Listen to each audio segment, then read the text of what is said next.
Ooh, this is a great one. In beta today, equal Copilot function now provides an info card with sources or the Python code that they used.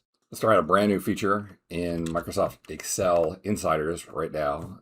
So we're going to use a Copilot function, ask for some data that come from the web. We'll press enter here and it'll be busy for a moment.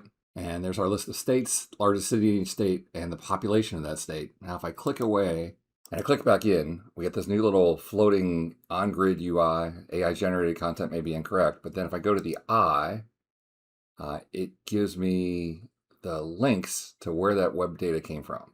Or population review, and two more. What happens if I click the and two more? From Wikipedia and geographyhost.com.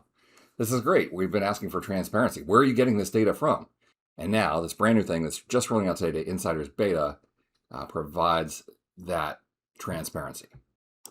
And here's another one where we're asking Copilot to use Python. I'll press enter, wait for the busy to resolve. Okay, we get our answers. If I click away, click back in, the floating icon appears, go to info, and we get the Python code. Oh, we have the copy. Beautiful. All right, so we can copy that whole thing and paste in the notepad. There we go. Beautiful. All right. This is great for transparency. Watch for this to be rolling out. Just hit the beta today. Well, hey, thanks for stopping by. We'll see you next time for another netcast from Mr. Excel.